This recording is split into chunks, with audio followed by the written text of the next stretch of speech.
Dendam PDIP kepada keluarga Jokowi, khilaf usung Gibran di Pilkada Solo. PDIP gugat KPU ke PT UN demi batalkan Gibran jadi cawapres. Isi pertemuan Megawati dengan Ketua TKN Prabowo Gibran, ada pesan dari Capres pemenang Pilpres 2024. Masjid Negara di IKN Nusantara indah dan unik, mampu tampung 61.000 jamaah sekaligus. Halo sahabat pojok, minggu ini kita akan menyajikan berita-berita terupdate, aktual, dan berbagai informasi menarik lainnya selama sepekan. Bersama saya Putri Anjuaini di program Resum Pojok Negeri Media.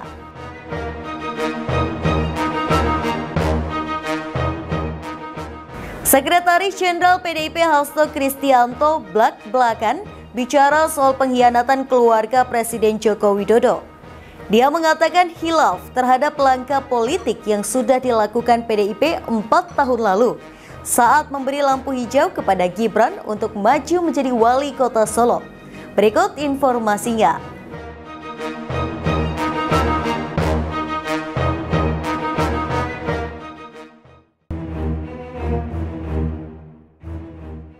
Hubungan PDI Perjuangan dengan keluarga Presiden Joko Widodo atau Jokowi dipastikan makin memanas.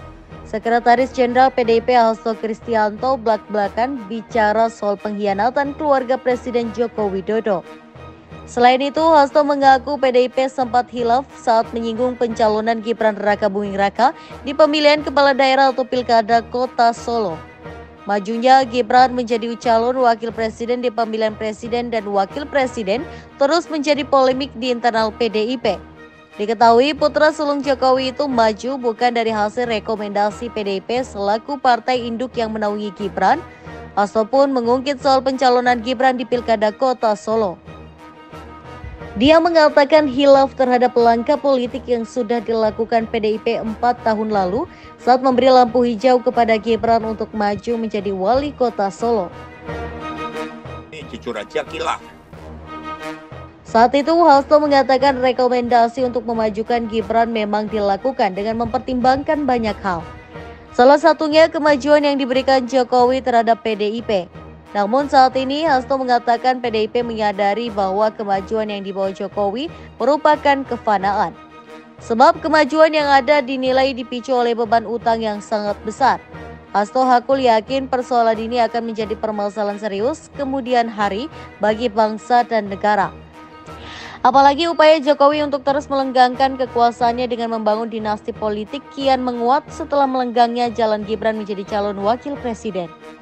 Hasto juga mengatakan PDIP tidak mempersoalkan jika harus dikhianati oleh keluarga Solo, keluarga Jokowi yang melakukan manuver politik.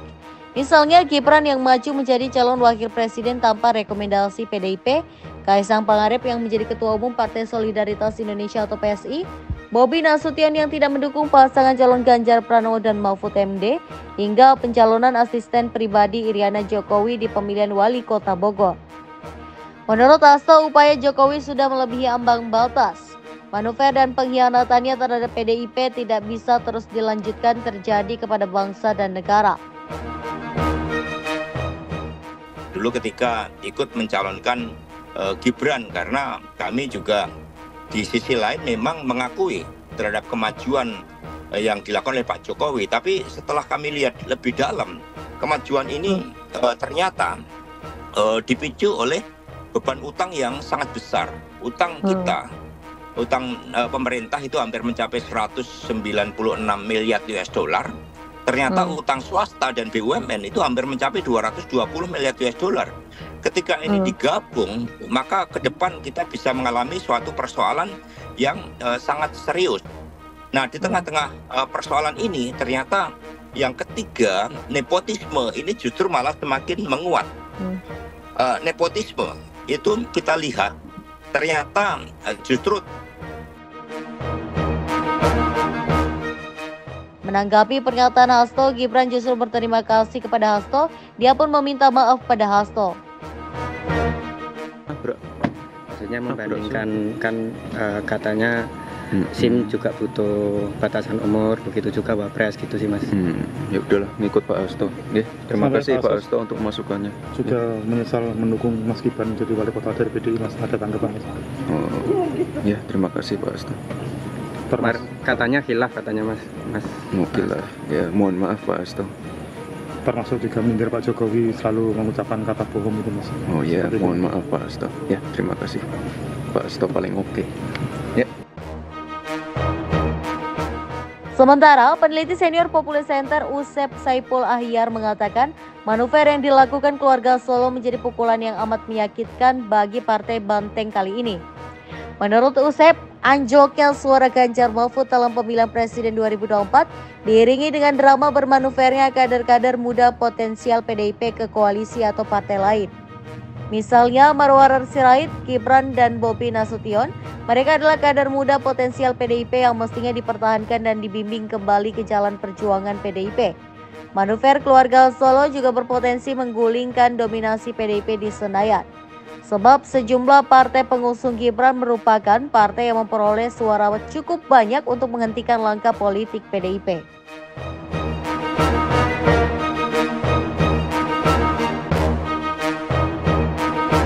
PDI Perjuangan kembali menyerang keluarga Presiden Joko Widodo. Kali ini PDI Perjuangan gugat KPU ke PT UN demi batalkan Gibran jadi cawapres. Berikut informasi selengkapnya.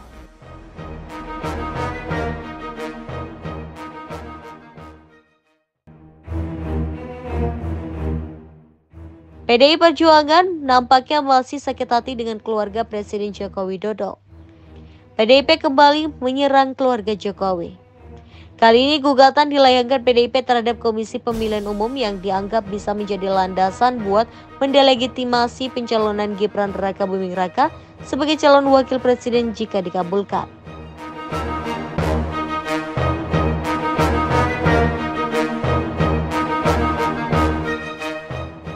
Janus menilai jika Pengadilan Tata Usaha Negara atau PT UN mengabulkan gugatan itu, maka muncul sedikit peluang buat mendelegitimasi legalitas dan konstitusionalitas kepesertaan Gibran di dalam Pilpres 2024. Akan tetapi menurut Janus, peluang gugatan itu dikabulkan memang tidak benar.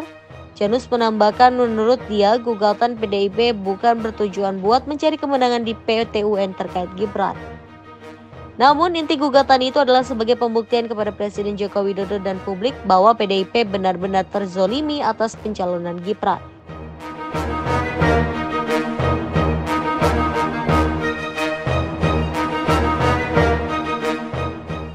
Sebagaimana diberitakan sebelumnya, PDIP menggugat KPU ke PT UN pada Selasa 2 April 2024 karena lembaga itu dianggap melakukan perbuatan melawan hukum dalam proses penyelenggaraan Pilpres 2024. Ketua Tim Hukum PDIP Gayus Lumbun mengatakan dalam gugatan yang terregistrasi dengan nomor perkara 133-G/2024-PT UN JKT itu menganggap tindakan KPU menerima pendaftaran Gibran Rakabuming Raka sebagai calon wakil presiden sebagai tindakan perbuatan melawan hukum. Menurut Gayus, yang menjadi fokus gugatan PDIP terhadap KPU di PT UN adalah soal landasan hukum dalam hal administrasi pendaftaran peserta Pilpres 2024. Dia mengatakan Gibran belum berusia 40 tahun sebagai syarat minimum usia pendaftaran Capres-Cawapres sebagaimana diatur dalam peraturan KPU nomor 6 tahun 2019. Bahkan ketika KPU menerima Gibran sebagai kandidat Cawapres, lembaga penyelenggara pemilu itu masih memberlakukan peraturan KPU nomor 19 tahun 2023 yang juga mengatur tentang syarat usia Capres dan Cawapres yang menyatakan bahwa usia minimal bagi Capres dan Cawapres adalah 40 tahun.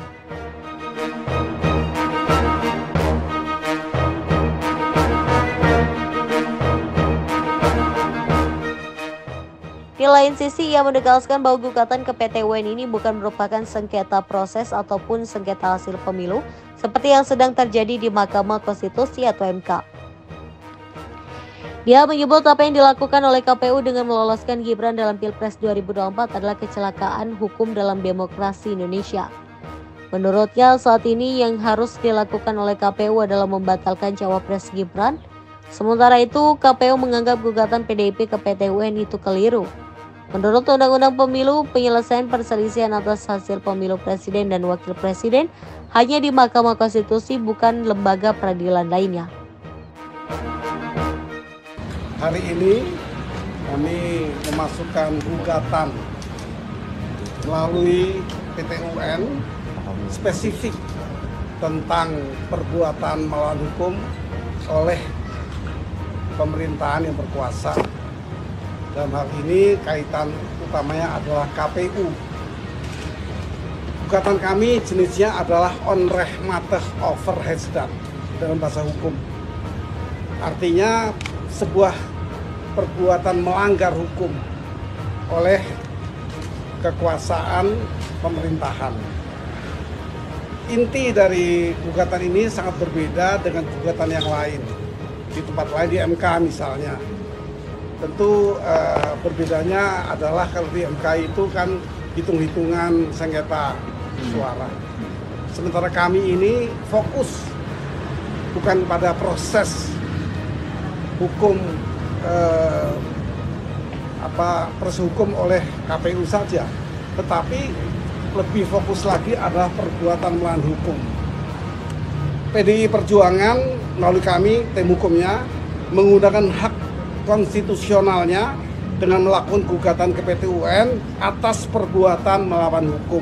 Ini tegasnya bahwa perbuatan melawan hukum yang dilakukan berdasarkan nepotisme, menimbulkan abuse of power yang dilakukan oleh Presiden Jokowi secara umum berkait-kaitan nanti perbuatan hukumnya.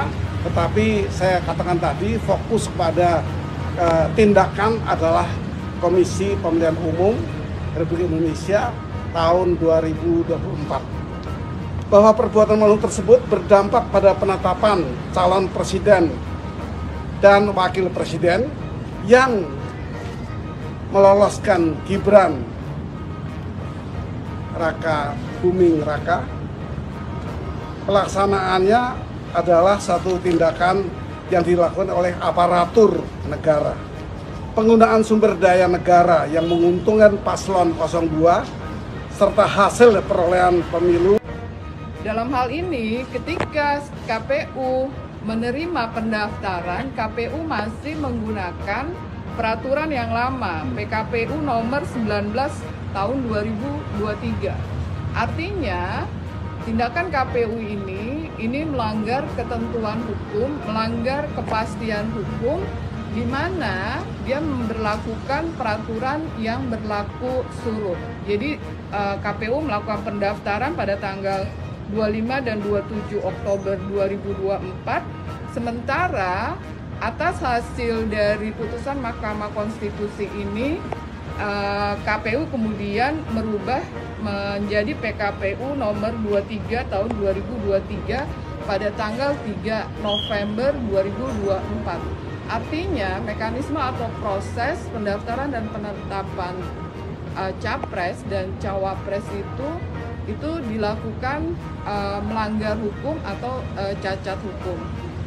Kami dari tim perjuangan proses hukum pemilu dalam hal ini melihat bahwa praktek-praktek seperti ini tidak bisa terjadi lagi di kemudian hari, karena nanti tahun ini kita akan juga melaksanakan pilkada, pemilu kepala daerah, sehingga kita penting untuk mengajukan gugatan perbuatan melawan hukum ini.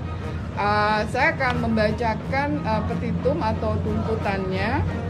Kita meminta dalam hal ini dalam penundaan memerintahkan tergugat untuk menunda pelaksanaan keputusan KPU nomor 360 tahun 2024 tentang penetapan hasil pemilu presiden dan wakil presiden, anggota DPR, DPD, DPRD, DPRD dan seterusnya sampai dengan adanya putusan yang berkekuatan hukum tetap. Kemudian nomor 2, memerintahkan kepada tergugat untuk tidak menerbitkan atau melakukan tindakan administrasi apapun sampai keputusan yang berkekuatan hukum tetap. Dalam pokok permohonan kami meminta bahwa majelis hakim nanti akan menerima dan mengabulkan gugatan penggugat seluruhnya, menyatakan batal keputusan nomor 360, keputusan KPU nomor 360 tahun 2024 dan seterusnya, memerintahkan tergugat untuk mencabut kembali keputusan KPU nomor 360 tahun 2024 dan seterusnya. Dan yang terakhir adalah memerintahkan tergugat untuk melakukan tindakan mencabut dan mencoret pasangan Capres Prabowo dan Mapres Gibran sebagaimana tercantum dalam keputusan KPU. Tim kampanye nasional Prabowo Gibran Rosan Roslani ternyata kerap mendatangi Ketua Umum PDI Perjuangan. Sekretaris Jenderal PDIP Hasto Kristianto mengatakan, Megawati banyak bercerita tentang pengalaman hidupnya saat menerima Rosan dan istrinya. Berikut informasi selengkapnya.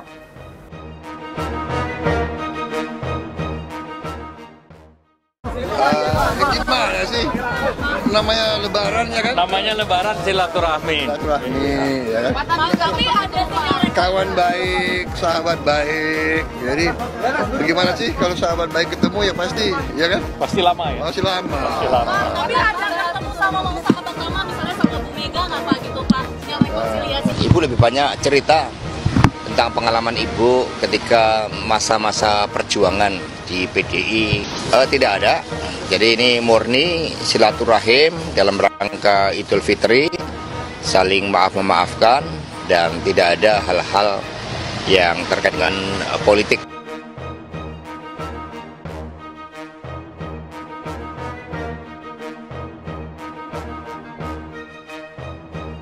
Salah satu orang kepercayaan Prabowo Subianto bolak-balik menemui Ketua Umum PDI Perjuangan Megawati Soekarno Putri.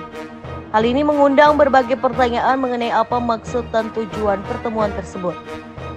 Sekretaris Jenderal PDIP Hasto Kristianto mengungkapkan isi pertemuan Ketua Umum PDIP Megawati Soekarno Putri dan Ketua Tim Kampanye Nasional atau TKN Prabowo Gibran Rosan Roslani pada Rabu 10 April 2024.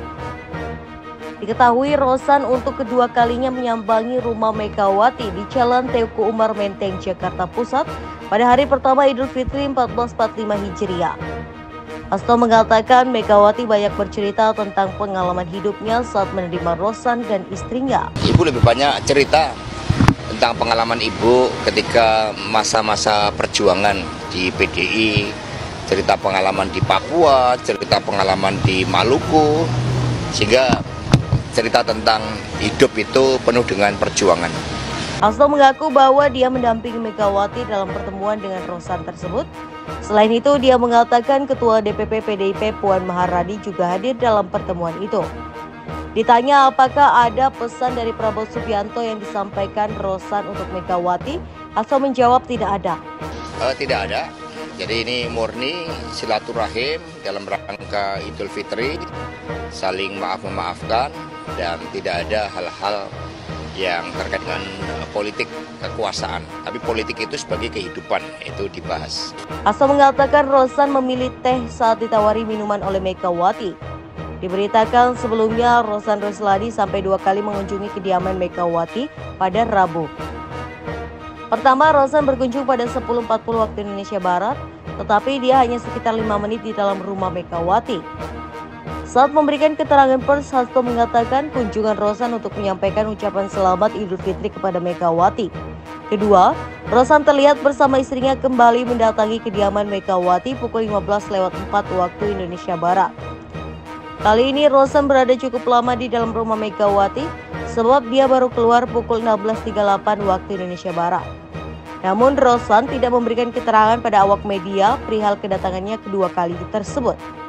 Sementara itu, Wakil Presiden ke-10 dan ke-12 Republik Indonesia Yusuf Kala ikut mengomentari kunjungan Ketua TKN Prabowo Gibran Rosan Roslani ke rumah Ketua Umum PDIP Megawati Soekarno Putri.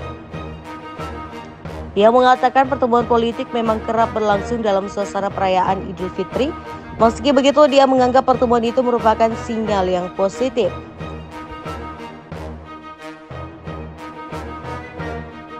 Di sisi lain, Kala sepakat bahwa perayaan Idul Fitri 1445 Hijriah sebagai momentum rekonsiliasi nasional. Hanya saja dia meminta masyarakat menghormati langkah sejumlah pihak yang masih berupaya menggugat hasil pemilihan umum 2024 melalui Mahkamah Konstitusi atau MK.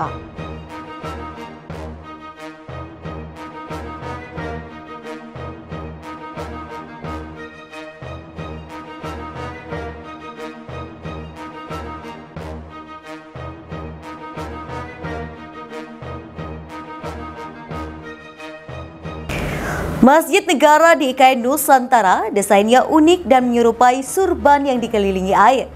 Masjid ini dapat menampung 61.000 jamaah. Di sekeliling masjid itu nantinya akan dikelilingi air yang berasal dari embung buatan. Berikut informasi selengkapnya.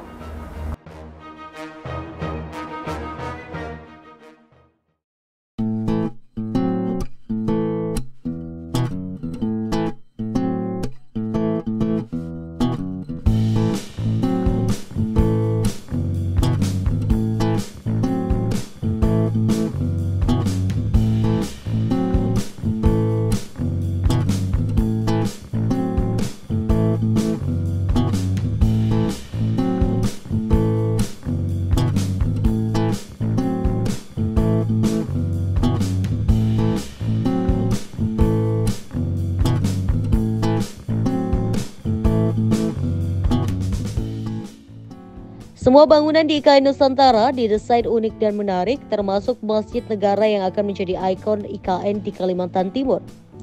Desainnya unik menyerupai surban yang dikelilingi air. Presiden Jokowi meresmikan pembangunan atau groundbreaking Masjid Negara di Ibu Kota Nusantara, Kalimantan Timur, Rabu 17 Januari 2024. Pembangunan masjid itu memakan biaya konstruksi mencapai 940 miliar rupiah atau nyaris 1 triliun rupiah. Alhamdulillah pada siang hari ini kita melakukan groundbreaking, peletakan batu pertama pembangunan Masjid Negara di Ibu Kota Nusantara. Bukan hanya masjid yang dibangun, tetapi juga gereja, katedral, wihara, pura,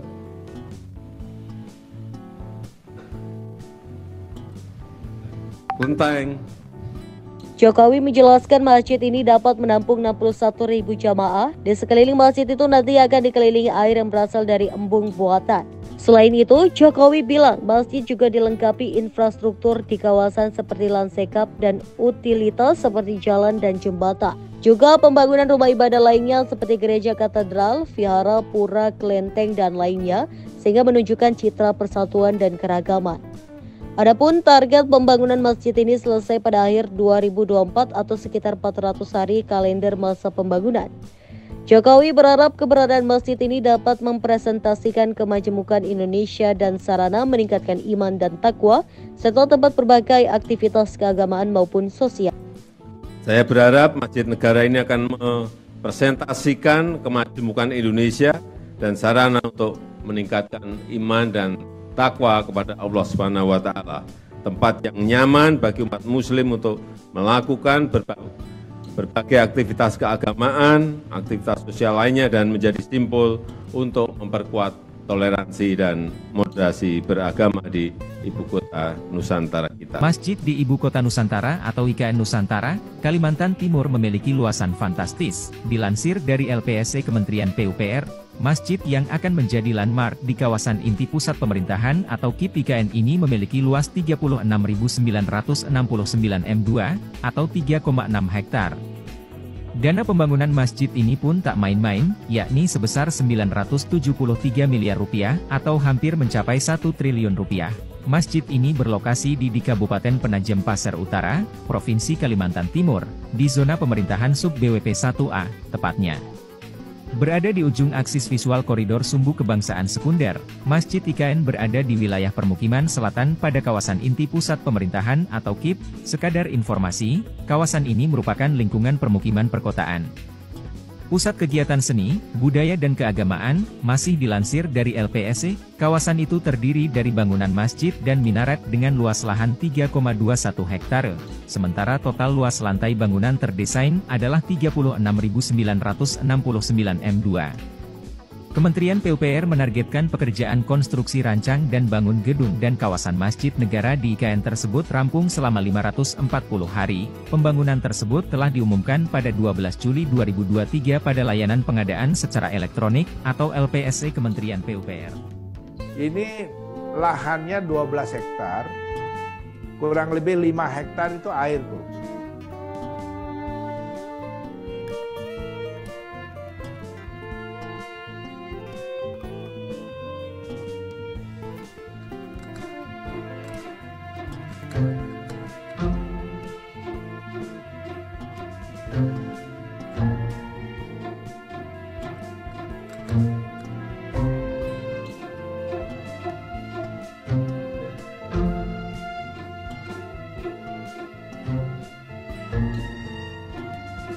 saya ngambil ide dari sorban ya, Belitan sorban ya. Itu saya pakai ide, saya kembangkan. Tentu karena ini bangunan arsitek, ya tentu tidak bisa seperti yang sorban sebenarnya. Ini atraksinya seperti itu gitu loh ya. Jadi ini sebenarnya idenya dari sorban. Gitu. Nah, terus kemudian pintu-pintunya itu yang kelihatan berputar semua. Dari manapun nanti angin itu semua tetap dia bisa masuk. Kemudian dilepas di atas. Jadi karena di situ udaranya cukup panas, saya pikir gitu. Nanti udara dari timur, dari manapun dia akan berhembus ke sana, dia terus berputar ke atas berhilang. Itu tadi berita terhangat selama sepekan ini. Nantikan berita lainnya di web kami di pojoknegeri.com dan di channel YouTube kami Pojok Negeri Media. Jangan lupa untuk komen, like, dan subscribe channel kami. Kami undur diri, sampai jumpa di Resum pekan depan.